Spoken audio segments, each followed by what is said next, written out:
نبی کریم علیہ السلام نے اپنے بچوں کی تربیت کے لیے امت کو بہت زور دے کر کہا ہے، آپ جس ملک میں آئے ہیں اپنے ملک کو چھوڑ کر جہاں آپ لوگ رہتے ہیں، یہاں اولاد کا مسئلہ بڑا سخت مسئلہ ہے۔ نہیں کہا جا سکتا کہ اولاد کس رنگ میں جوان ہوگی، آیا وہ اسلام کی رسی کو مضبوطی سے پکڑتی ہے یا نہیں پکڑ پائے گی۔ اس لیے نبی کریم علیہ السلام مسلمانوں کے بچوں کے دین کی حفاظت کے لیے بڑی تاکید فرماتے ہیں۔ آپ نے جانتے ہوں گے، عمل آپ نے کیا ہوگا، جب بچہ پیدا ہوتا ہے تو اس کے داہنے کان میں اذان دی جاتی ہے، بائیں کان کے اندر تکبیر کہی جاتی ہے۔ یہ سب سے پہلی چیز ہے جس کا اثر بچے کے اوپر ہوتا ہے، مسلمان بچے کے اوپر، اگرچہ وہ اس آواز کو سنتا نہیں، جانتا نہیں کیا ہے، مگر اللہ اکبر، اشہد ان لا الہ الا اللہ، اشہد ان محمد رسول اللہ، یہ بیکار نہیں جائے گا۔ اللہ کا نبی کسی چیز کی تعلیم دے اور وہ بیکار ہو، یہ کیسے ہو سکتا ہے؟ اس سے پہلے بچہ پیدا ہوا، نبی کریم علیہ السلام نے تحنیک فرمائی، کھجور اپنی زبان پر لے کر کے اپنے مبارک لعاب میں ملا کر کے باریک سب سے پہلے چٹائی۔ کیا مطلب ہے؟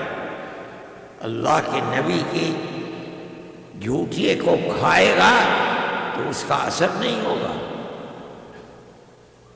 پھر 7ویں دن عقیقہ، یہ اسلام کیوں کر رہا ہے؟ تاکہ اولاد صحیح راستے کے اوپر چلے۔ 7ویں دن عقیقہ ہوتا ہے تو اس عقیقے میں بکرے کو ذبح کرتے ہوئے جو دعا پڑھی جاتی ہے لوگ نہیں جانتے۔ اے اللہ، اس جانور کو جسے میں آپ کے نام پر قربان کر رہا ہوں، اس کے بال کی برکت سے میرے بچے کے بالوں کو، اس کی کھال کی برکت سے میرے بچے کی کھال کو، اس کی گوشت کی برکت سے میرے بچے کے گوشت کو جہنم کی آگ سے محفوظ کرنا۔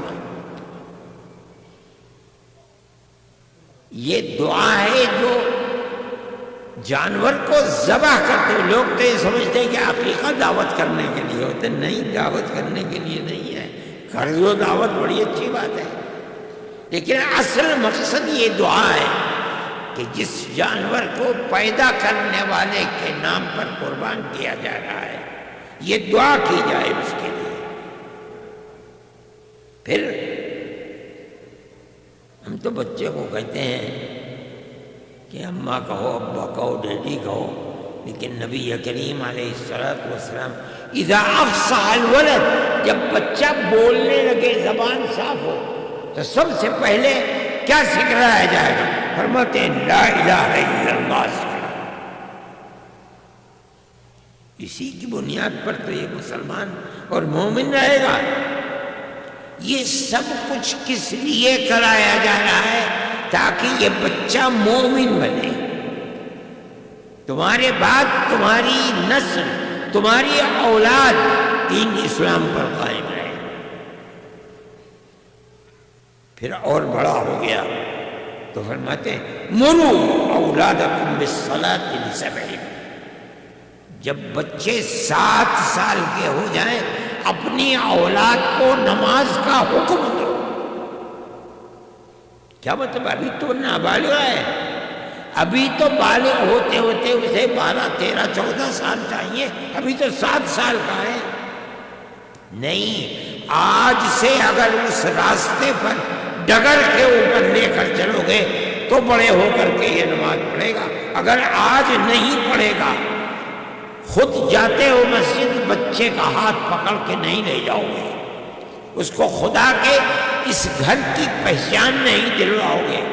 ماں نماز پڑھتی ہے، اپنی بچی کو اپنے برابر میں کھڑی کر کے بلوغ سے پہلے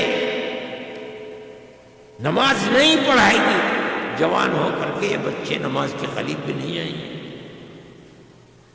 یہ سب کچھ کس لیے ہو رہا ہے؟ تاکہ امت اور امت کے آنے والی نسل کے بعد دوسری نسل، تیسری نسل، اس اسلام کو قیامت تک دنیا میں باقی رہنا ہے، دوسرے دینوں کی طرح نہیں ہے۔ نبی دین لے کے آتا تھا، 2-4 نسلوں کے بعد دین غائب ہو جاتا تھا، اللہ دوسرا نبی بھیج دیتے تھے۔ وہ 4-5 نسلوں کے بعد لوگوں نے دین کو بھلا دیا، اللہ نے تیسرا نبی بھیج دیا۔ ہمارے آقا حضرت محمد صلی اللہ علیہ وسلم خاتم النبیین، آخری نبی ہے۔ قیامت تک اب کوئی دوسرا نبی ماں کے پیٹ سے پیدا ہونے والا نہیں ہے۔